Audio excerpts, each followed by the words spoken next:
Hello and welcome to the dressing rooms in Croke Park. Kerry are one step closer to claiming Sam Maguire. They defeated Tyrone in the All-Ireland semi-final, and to talk about that game I'm joined by Aircom Ambassador Brendan Devenney and John Brennan of the Sunday World. Brendan, I think it's fair to say that most people expected a Kerry win, but did you expect the game that we got yesterday? Yeah, I did. I suppose Tyrone, a bit of a crest of a wave, and Kerry, no doubt, have a better squad, better firepower, more experience. But Tyrone definitely had a bit between the teeth, and we're going to come out all guns blazing. They had a game plan which meant they were going to be hard to break down. But you just thought over the course of the 70 minutes that Kerry's firepower would come good. But you got to say the way Tyrone started the match, the goal chances that they had, that they'll think themselves they could have won the game yesterday. John, was it just the fact that they didn't take their chances? Was that the thing that really determined Kerry's victory? Well, yes, it's when you lose, you look for the reasons, and the reasons Tyrone lost was because they didn't convert any one of 3 goal chances. I think they got points out of 2 of them, but they didn't put the ball in the net, and they missed 4 frees. Niall Morgan and Darren McCurry each missed 2 frees, which at this level, in an All-Ireland semi-final, when you lose by a couple of points, when you dissect it, yeah, that's why they lost. Kerry just finished too strong for them yesterday. They got 4 points unanswered when the game was in there to be won and lost, and they won it. They won the vital kick out from the Tyrone equaliser. Had Tyrone won that ball, gone up the pitch and scored and got a point ahead, it could have been very, very different, but it wasn't. Kerry made sure they won it, made sure they got the next score, and kicked on from there to win.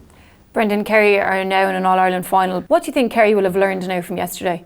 For Kerry, I think they've learned, Fitzmaurice has learned how to win matches no matter what. And I thought yesterday the likes of Gooch, maybe conditions didn't help, and Donaghy and that weren't really in the game. But then he has, he's Gainey to bring on. And I was looking at stats leading up to it there, Sheehan and Gainey had probably scored this season about 70% of Kerry scored. They're both on the bench. Other counties just can't do that. So I think going into the final, Kerry's defence, the fact that they were open up, the goal chances there we were talking about, that's certainly a worry, because certainly Dublin or Mayo would punish them. That performance yesterday wouldn't win All-Ireland.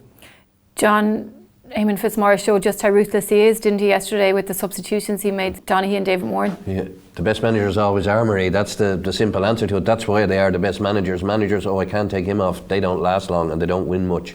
Now, the question is, what will he do for the final? And with the extra thing that Tyrone is the captain of the Kerry team, will he leave him off the team? I don't think there's another Stacksman on to give the captaincy to, so will he leave him off the team? On what happened in the second half, the answer is yes. And there's a school of thought out there that says Kerry are a better team without him. Not anything against the lad, but when you have a huge 6'4" full forward who's great in the air, the obvious thing for a player to do out the middle of the pitch when he's in any doubt at all about what's going on is lamp it into Donaghy.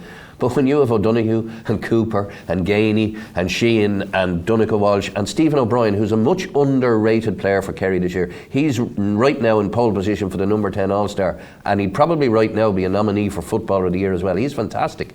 And when you've all that talent, why are you lamping the ball up in the air to a big full forward who's probably be going to double teamed? So there's a suggestion that Kerry are a better football team without Donaghy.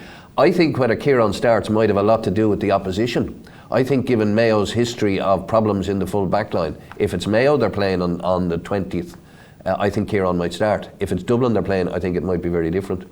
Brendan, another big talking point after yesterday's game was the referee performance and Maurice Deegan. How do you think he did overall? Deegan, tough game, wet day. I think the biggest call of the day was the penalty. McNulty, O'Mahony dragged him. He did drag him, I think, to a point. Would it have been a free out the pitch? It probably would have been a free out the pitch. And people say, why isn't it a free inside then? Because it's such a massive call. You have to be 100% sure. Very easy to give a free and play on. It's not affecting the game. That would have dramatically changed the course of the game. I think he shouldn't have booked the fella. Now, there was a wee bit of simulation, but because he was pulled, if I was a ref, I would have just played on there. And as always, you can go onto the Aircom GAA website to make your shout count and be in with the chance to win tickets to next Sunday's All-Ireland semi-final or else the All-Ireland football final. Zara Grogan shouted for Tyrone, and she specifically shouted for Mickey Hart. She said, brilliant game of football. Mickey's built another very fine army. How does he do it, John? He just seems to be able to transition teams over and over again into contenders. They have a lot of teams in the McCrory Cup, which is a great starting point, and a lot of the colleges that play to a strong level in it happen to be in Tyrone, so you'd imagine most of the lads going to the school are from Tyrone. So that's a big help. they've been out of it a bit at minor and under 21 level. I think they lost in the very first round to your guys this year, didn't they? So their minor team this year they were beaten in May, but you've got a very good under 21 team this year with a lot of good footballers on it. And they have, I was up in Garvahill a couple of weeks ago, they have the most fabulous facilities. As I said to Mickey Hart up there, often copied, never equalled. When you go around these GA places, nobody has yet built anything as good as Tyrone have. Now we have the small matter of Mayo Dublin next weekend. Are you expecting a much different game to the one we got yesterday, Brendan? I think next week we're going to be fascinated to see it, because we know it's going to be a match. Like yesterday we weren't sure if Tyrone could match Kerry, and they did by and large for the whole game, and we're always in the game right up until the closing moments. So I think next week you have two of the top three coming together, locking horns. Both had strange enough lead-ins. I mean, Dublin have played all lower tier teams really, so it Mayo up in the Donegal game. I don't really think Donegal tested them that much. I think Mayo were probably in fourth gear in that game for most of it. Were in control. They just fired too much legs for Donegal, too much ability. So there's still question marks over the two teams. There's no doubt in their firepower, their fitness. I think it'll be a fascinating game, hopefully fairly high scoring. John, it kind of seems a bit like Dublin are coming in under the radar, and that rarely happens. Yeah, tell that to the full house next Sunday, yeah. They are, because as I said, they haven't been tested. You just referred to one thing there, interestingly, the league game. Mayo and Dublin in March. Mayo and Dublin went 15 on 15, standard position, 6 back, 6 forwards, and Dublin destroyed them. So do Mayo now play a sweeper? If they play a sweeper, they allow Dublin to take the O'Shea factor out of the game, and they also allow a thing we never referred to yesterday, but which was huge as well, and it will be huge next Sunday, short kickouts. If Mayo play with a sweeper, Dublin will just keep their 6 backs in place. Mayo will only have 5 forwards. Stephen Cluxton will just click the ball to the spare defender, and you've taken Mayo's midfield out of 50% of the match. In other words, Mayo's very good midfield can only go for the ball when Mayo decide to kick it to them. Right, so if you were to call Sunday's game, Brendan? I think Dublin are slightly better, are a better squad. They are a better squad, there's no doubt, and they've better talent. I would say that my heart wants Mayo, my head is edging towards Dublin. John? Yeah, I'd go along with exactly the same. I just hope two teams get better weather. Kerry and Tyrone defied horrible weather yesterday to serve up a very good match, and bad weather like that is the only thing I think is going to stop this being a classic. I think Dublin will just edge it.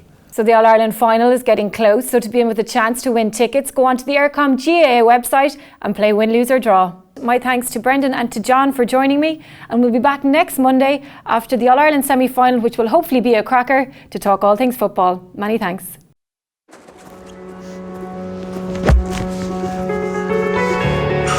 Nice.